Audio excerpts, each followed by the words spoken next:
Hello, and welcome to the Clinical Care Options Infectious Disease Podcast. I'm your host, Sarah Anderson. During this podcast, Dr. Jason Gallagher, clinical professor at Temple University School of Pharmacy and infectious disease clinical pharmacy specialist at Temple University Hospital in Philadelphia, Pennsylvania, and Dr. Emily Heil, associate professor at the University of Maryland School of Pharmacy and infectious disease clinical pharmacy specialist at the University of Maryland Medical Center in Baltimore, Maryland, discuss antivirals for COVID-19 and COVID-19 Rebound. For more information about Dr. Gallagher and Dr. Heil, and for a link to earn CME, CE, or CPE credits, please visit the links in the show notes for this episode. Now, let's get started and hear what Dr. Gallagher and Dr. Heil have to say about COVID-19 antivirals and COVID-19 Rebound. COVID rebound has been in the news several times. I think it first came up to the attention of a lot of people with very high-profile cases of COVID with the president and Tony Fauci. And at the time this is being recorded, it's come up again with the CDC director.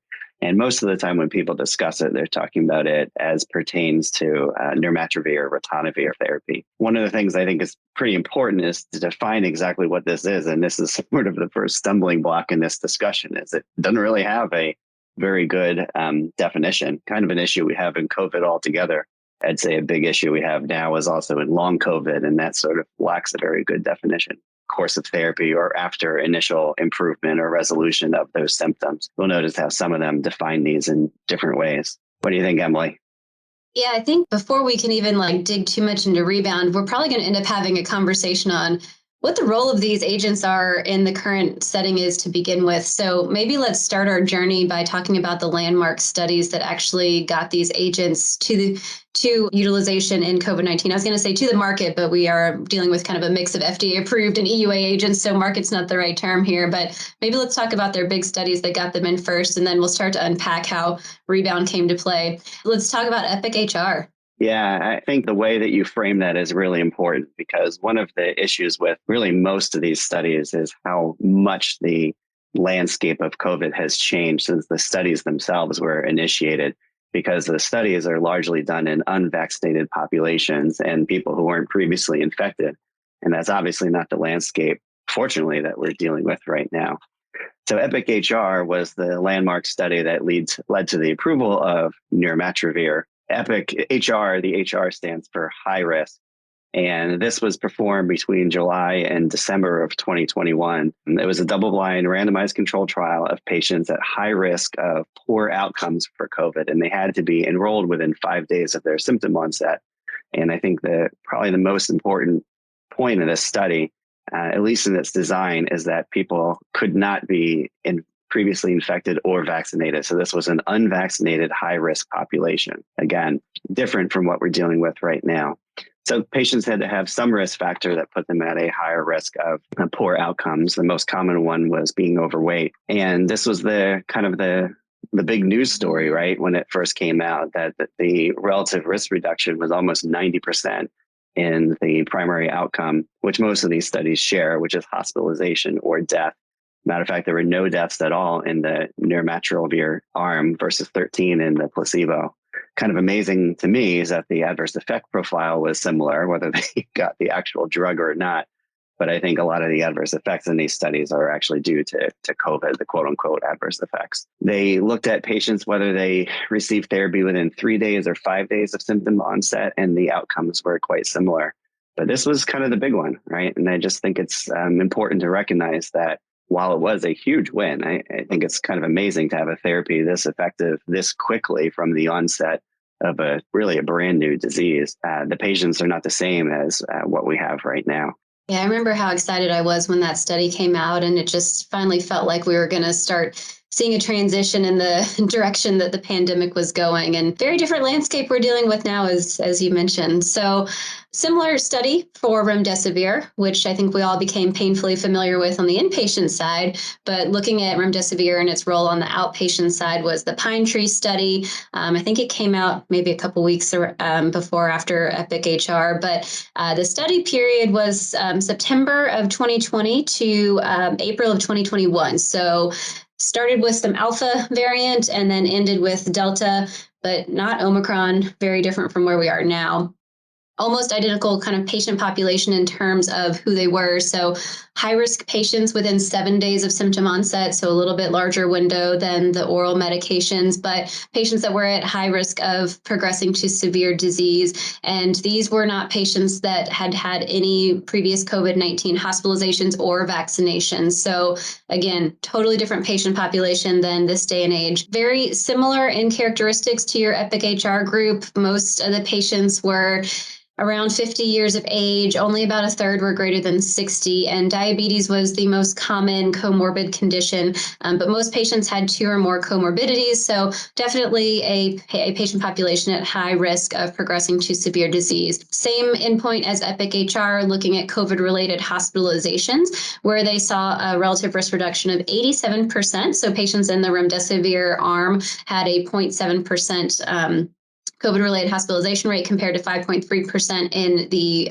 placebo arm, leading to a number needed to treat of around 21. Or another way that I like to think about it is like 47 fewer hospitalizations per 1,000 infections. So I think in the Delta era, hugely significant. In the Omicron area, where we're not really seeing patients be admitted to the hospital related to COVID specifically, it tends to be more incidental finding on admission, maybe not as clinically significant. But the challenge, of course, with the remdesivir is that it's IV delivery, right? So nirmatrelvir, ritonavir was a much more attractive option because it's something that we could give orally to patients in the community. Remdesivir requires either an infusion center, working with a home health pharmacy that can do IVs, or potentially administration in a long-term care facility. And so I think that something that was really impressive results, right in line with where nirmatrelvir was in terms of the reduction in hospitalization risk, and at the benefit of not really the same risk of drug-drug interactions and some of the challenges with the nirmatrelvir, but at the expense of the IV delivery, but certainly promising as well. And then there's our friend molnupiravir. That one didn't look quite so good. Yeah, molnupiravir has had a kind of interesting journey. I think it's another one that we're obviously all rooting for, and I think we root for the success of most of these. It didn't quite live up to the initial promise, and then a more recent study, Panoramic, has come out that kind of kicked it while it was down in one way, but also came out with data on an interesting, to me, a secondary endpoint in how patients felt. So the first of these, the one that actually got its emergency use authorization, was the Move Out study. And that was a prospective RCT, similar in design to what we've been talking about so far with all of these. Unvaccinated population at high risk and treated within 5 days of their symptom onset. This was done from May to November of 2021. So kind of tail end Delta, transitioning to some other types, not Omicron yet. Median age of the patients is 43, which is something I found interesting, sort of re-reviewing these studies, is that the patients in most of these studies are honestly a lot younger than you would expect high-risk patients to be, but still high enough to have these event rates that found detectable differences. So in this study, the primary outcome of hospitalization or death within 28 or 30 days was 6.8% in the molnupiravir group versus 9.7% in the standard of care group. 1 death in the molnupiravir group, 9 in the standard of care. And that was a relative risk reduction of 30%. Again, adverse effects were similar. This one I thought was kind of interesting because at the interim analysis, when they first were judging whether to continue or not, it was about a 50% relative risk reduction. So it kind of makes you wonder if the patients, coming down the home stretch were different in some way. I don't think that's data that we know.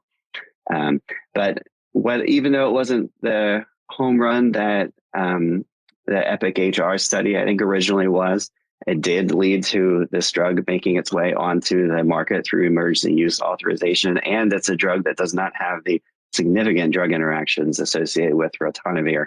And I think a lot of its use has been in patients that can't receive nirmatrelvir or ritonavir.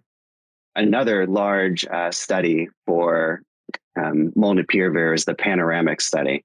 And this is a adaptive study being done in the UK. They are also looking at nirmatrelvir, ritonavir as well, though those data are not available yet. The data with molnupiravir has become available in a preprint. There's over 25,000 patients who were included. During Omicron, patients had a mean age of 55. This was an open label randomized controlled trial, so everyone knew what the patients received. They were high risk patients, and the majority of them got their drug within 5 days of symptom onset. It's not as granular as the registration trials that led to some of these drugs being approved. But one of the interesting things about it is that the vast majority of the population was vaccinated. Most of them actually received 3 doses of vaccine before they made their way into the study. And this made the news because there was no benefit seen. In the primary endpoint of hospitalization or death, the incidence was 0.8% in both groups. So clearly that one was not significant. But in a secondary endpoint, looking at the median time to recovery, it was different by about 4 days after they adjusted for baseline characteristics. So in short, the patients felt better 4 days faster if they received molnupiravir, which I think is something worth talking about. People want to feel better, right? And 4 days is kind of a win compared to what we have with our influenza agents, which are standard of care for a lot of people. So I think that's an interesting point of discussion, and I think it's going to be really hard to show a benefit in preventing hospitalization or death anymore that the majority of patients have been vaccinated. So that's one thing I'd love to ask you about, and your opinion is with that as an endpoint. Yeah, I think it's really great that you bring that up because, I mean, we use things like oseltamivir very broadly in the world of influenza at the benefit of 1 day of decreased symptom duration, which if you've had the flu, that 1 day is very important and hard to argue against. And then potentially, the side benefit of decreasing viral shedding and transmissibility to others. And I think as we move into this new era of COVID, understanding how these agents might prevent transmission is probably a huge thing that we're not considering as much. And as you said, 4 days of symptom duration is really big in terms of getting back to life. And so, we're just not seeing the same rate of hospitalizations anymore. So I think we need to change what we're looking at in terms of our study outcomes, because I would argue to feel better in 4 days, I probably would take that medication. So it's definitely worth it.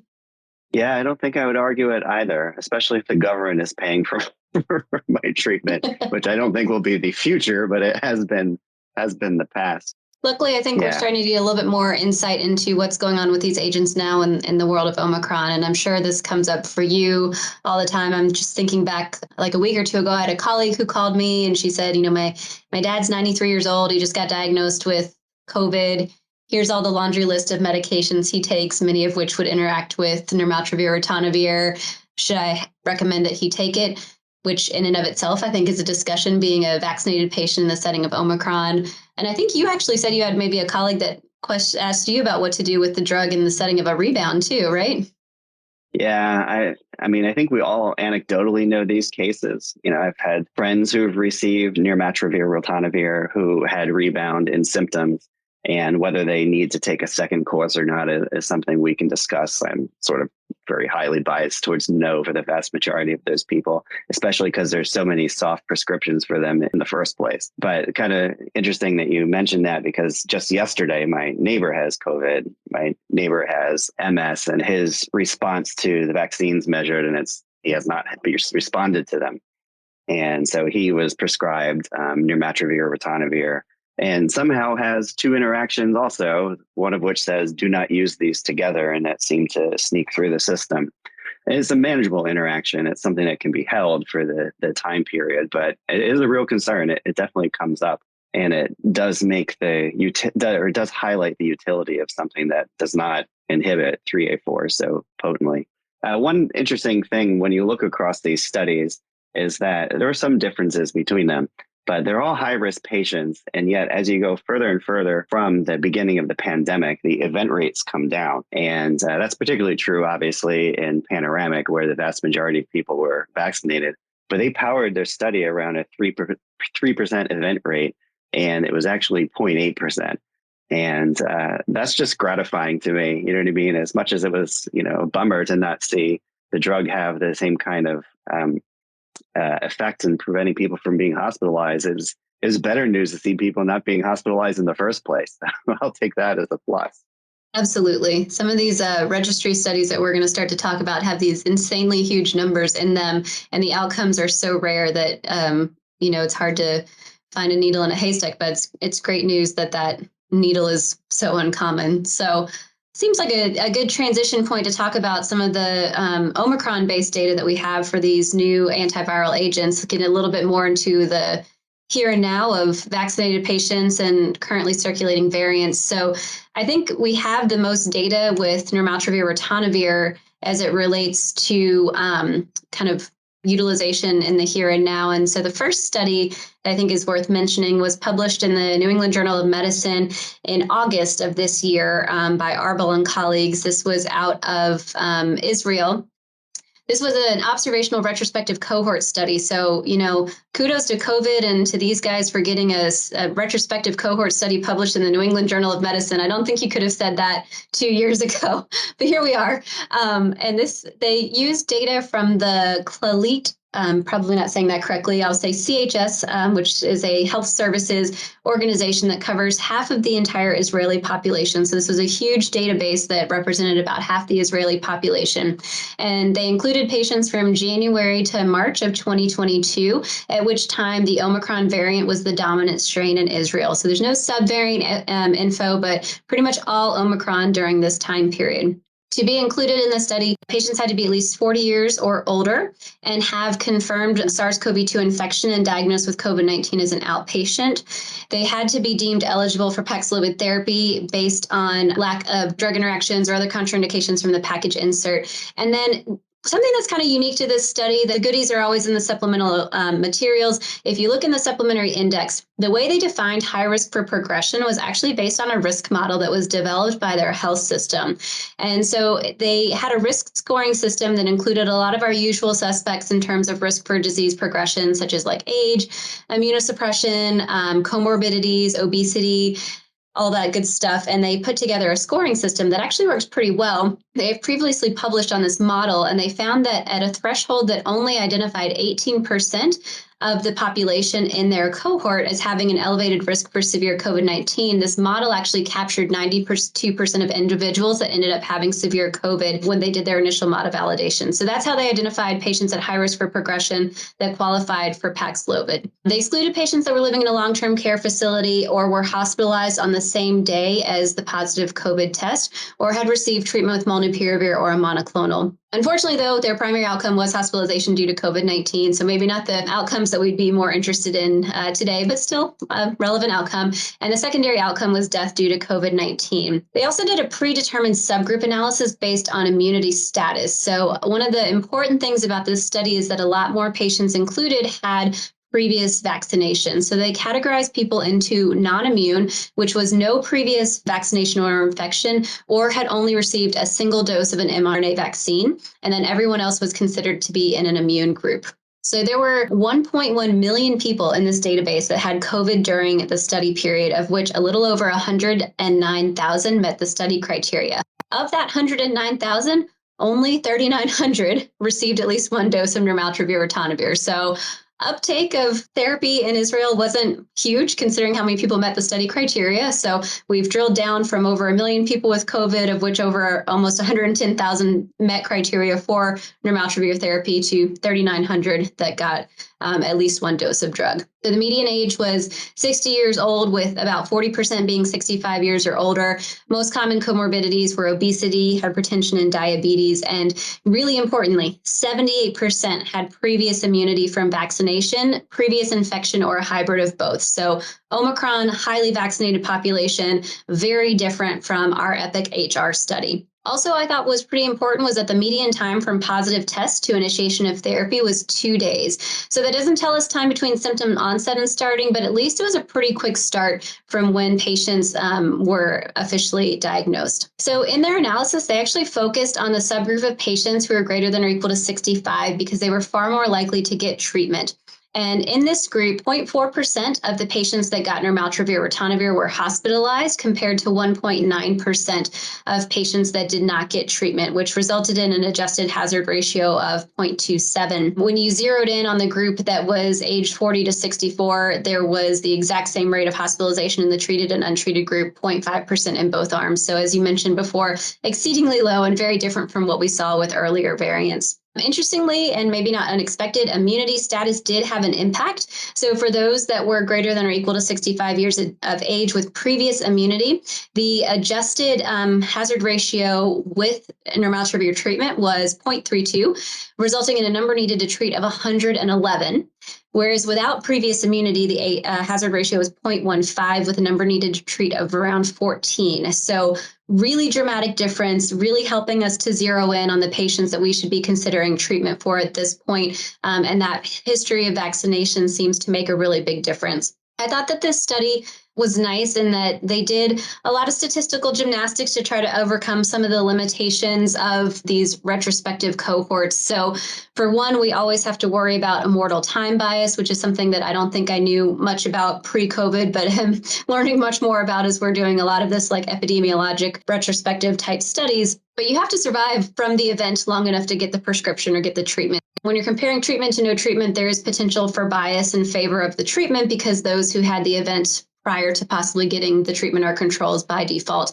And the authors did control for this by performing a time-dependent analysis, which was important. But interestingly, if you're looking along at the study while you're listening to this podcast, if you look on the Kaplan-Meier curve, you see that about 40% of the hospitalizations occurred by day 2. So I do still think that this could have some potential for immortal time issues if their methodology wasn't sound. And you could also argue that with 40% of the events occurring by day 2, how much of these events would have even been preventable with or without treatment because it all happened so early. But they did do a second model focusing on events that only happened after day 3 and beyond and found that the results were similar in terms of the treatment really benefiting your older unvaccinated patients compared to your younger or vaccinated patients.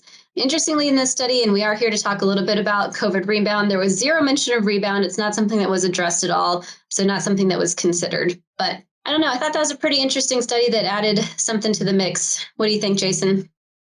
Yeah, I think whenever we look at these large databases, we have to be careful, right? Like there's so many variables that aren't captured and that you miss here or there, and how well do they control for things as they analyze them. But I think they are good for finding signals and for reinforcing, I don't want to say the things you already think, but you never know what they might detect. You might think that famotidine is saving lives, or you find or reinforce an actual signal that you thought was there already.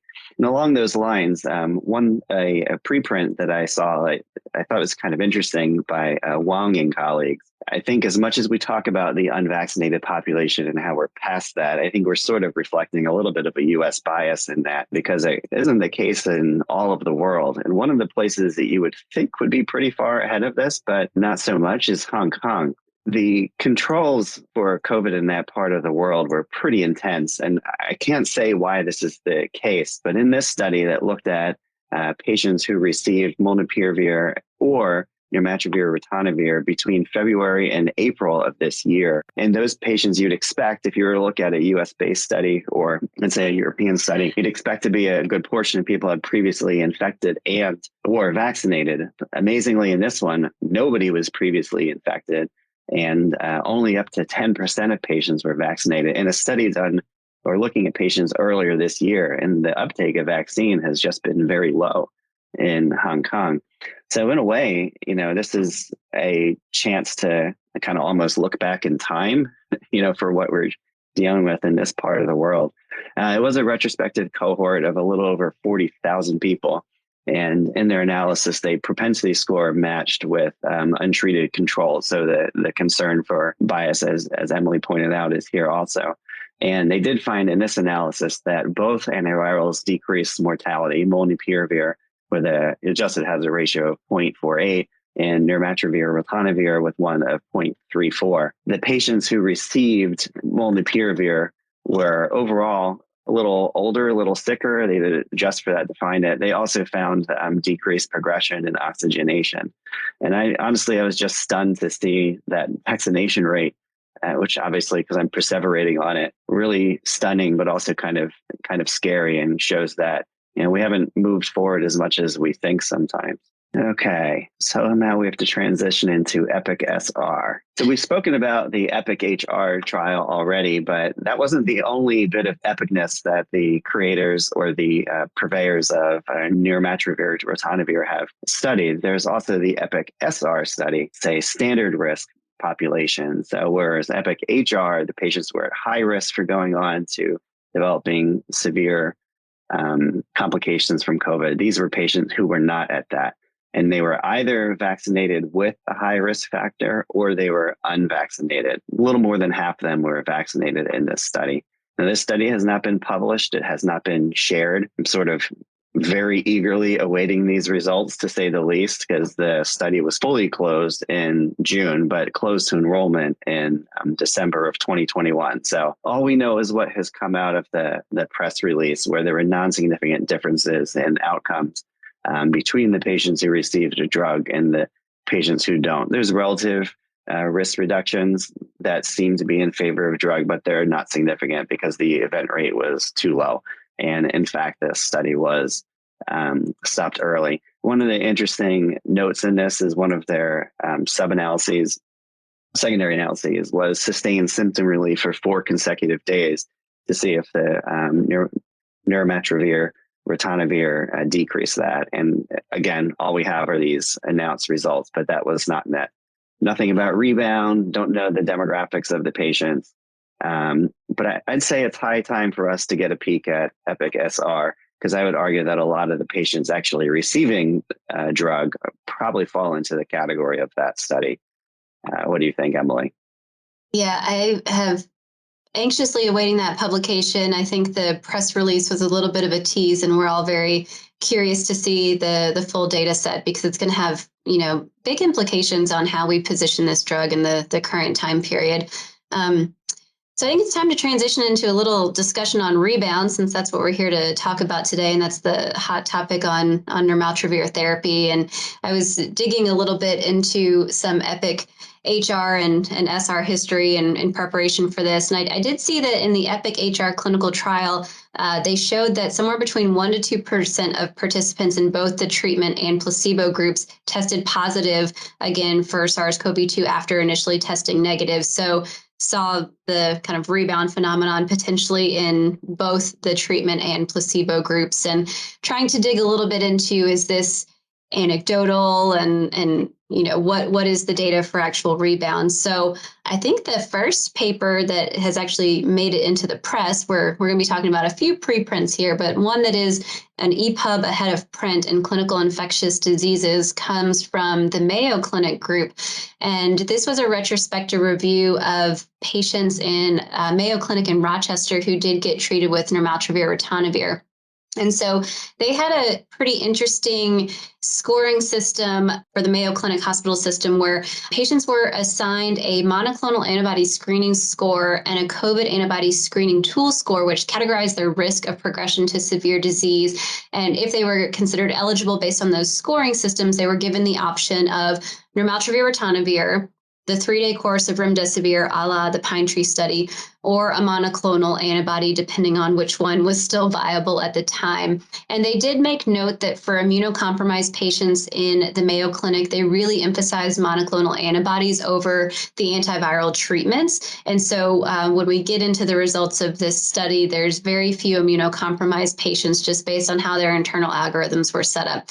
But the way they also set up their treatment were that all patients were offered a telemed follow-up visit, which I thought was really nice. And this was a retrospective review, but they dug into these patients' charts, and they looked for patients that had rebound that was defined as recurrence of their COVID symptoms after they had successfully completed all 5 days of their nirmatrelvir ritonavir treatment, assessed up to 30 days post-treatment. And so the definition they needed was confirmed diagnosis of SARS-CoV-2 prior to getting treatment, improvement of all of their symptoms during treatment, and then an absence of an alternative explanation of recurrent symptoms. So this was all based on symptomatology. So that is one of the limitations here.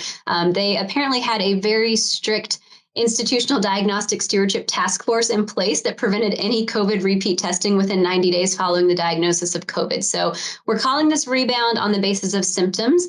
There was no repeat testing done in this group, but they reviewed the charts of 483 patients, of which 93% were considered fully vaccinated. And they found that within this cohort, 4 patients, so 0.8%, they looked at 483 charts and found 4 patients who experienced rebounds of symptoms. And it was a median of 9 days after they had completed their nirmatrelvir ritonavir treatment.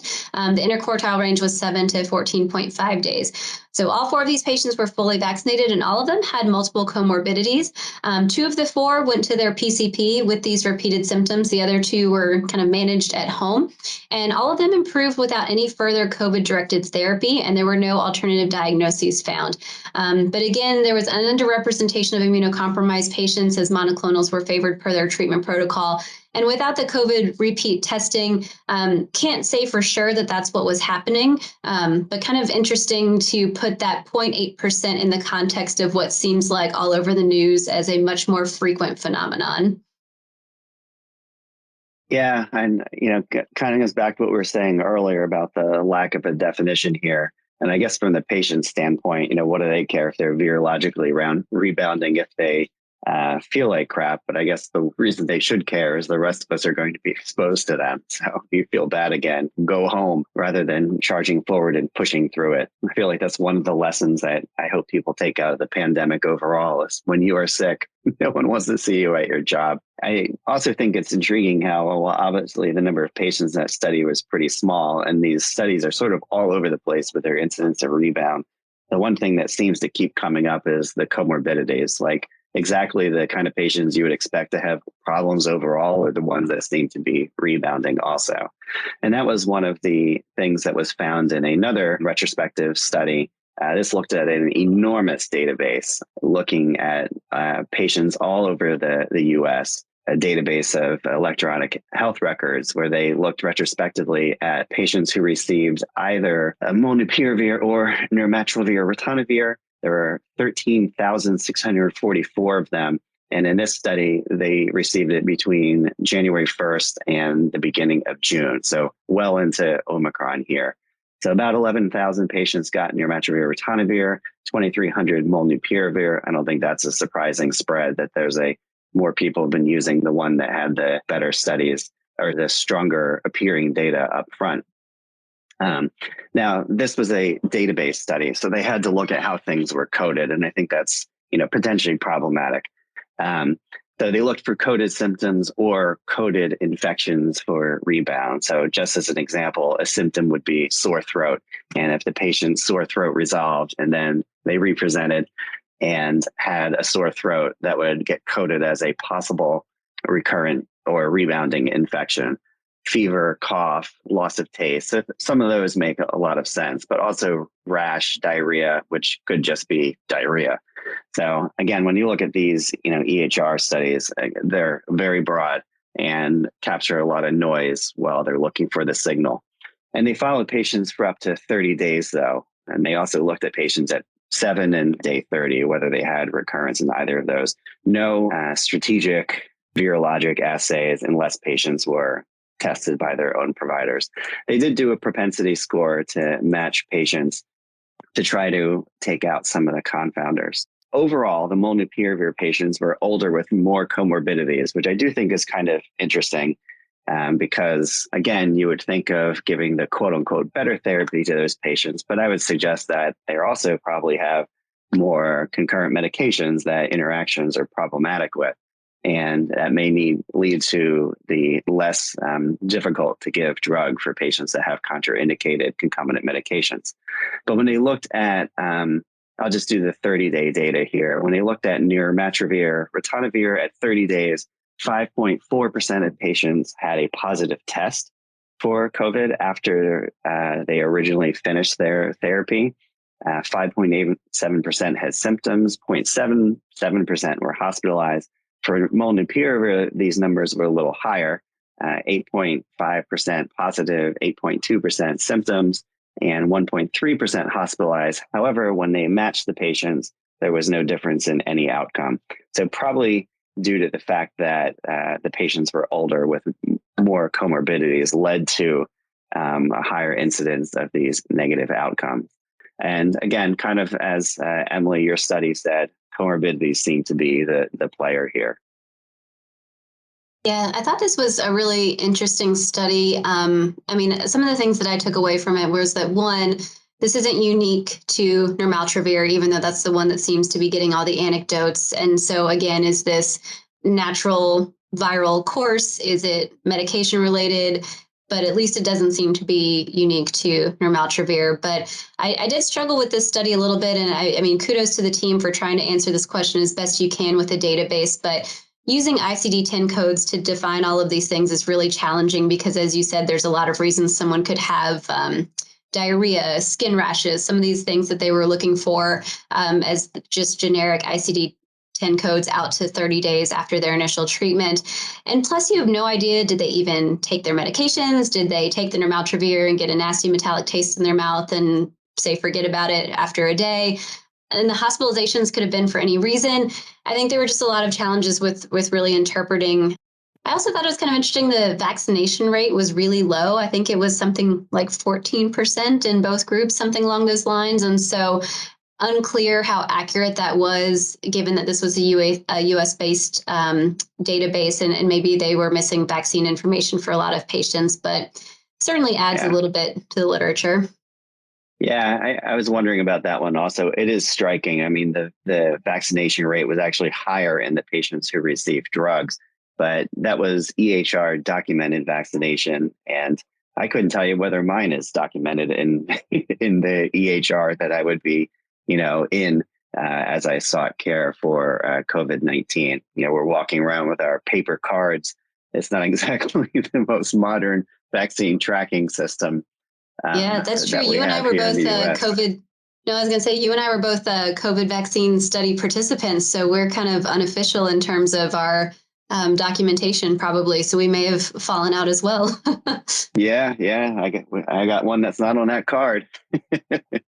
All right. So to wrap up what little data we have on Rebound, another preprint that I thought was pretty cool and hope to see in peer-reviewed print soon came out of MassGen. This was done by Julie Buchow. They looked at the virologic characteristics of patients that experienced Rebound after nirmatrelvir treatment. And so this was a study evaluating 7 ambulatory individuals who had been treated with nirmatrelvir and had recurrent symptoms after they had an initial resolution of their symptoms. And this was not necessarily a study that was done in any sort of systematic way. These patients were identified through MassGen health system records, or frankly, upon referral from treating providers. I'm sure they had some advertisements out that, hey, we're looking for patients experiencing Rebound that are willing to swab their noses and give us some more information. So 7 patients that met these criteria. And so after they were enrolled, they did home anterior nasal swabs, and they were collected and placed in a viral transport media every 3 days until they achieved PCR negativity. And so this was a pretty robust analysis. They were analyzed for viral RNA by PCR. They did viral whole genome sequencing, semi-quantitative viral culture, and then also lab-based rapid antigen testing. So again, all 7 of these patients had an initial diagnosis of COVID-19, treated with nirmatrelvir or ritonavir, initial symptom improvement, and conversion to seronegativity on home-based antigen testing, followed then by a recurrence of symptoms, which was a median of 9 days after their initial positive test or 4 days after their completion of the nirmatrelvir. So at the time of study enrollment, when these patients all sent in their initial swab, all 7 of them had a detectable viral load by PCR, and they maintained positive via PCR for a median of 17 days after their initial test positivity, or 12 days after their initiation of the nirmatrelvir therapy. Only 3 of the 7 patients had viral cultures that were positive, and they did sequencing of virus in 6 of the 7 people after completion of therapy. And interestingly, they did not find any resistance-associated mutations in the NSP5, which encodes the main SARS-CoV-2 protease, or any of the protease cleavage sites. So it doesn't seem to be that this phenomenon is related at all to resistance to therapy. And also the whole genome sequencing did not necessarily indicate any new subvariants or anything that would say this is a separate infection.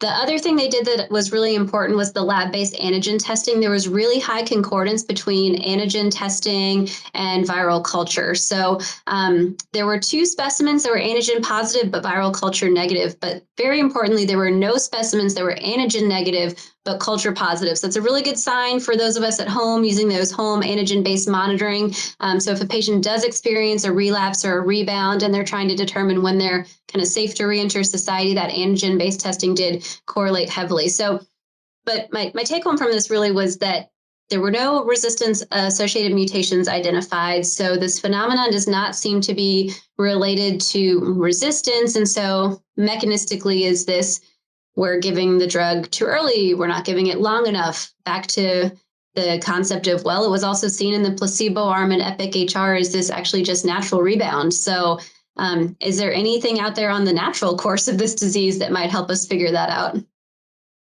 Funny, you should ask. There has been at least one study that has looked at it. And I have to say, I really like this one. I like it for a couple of reasons.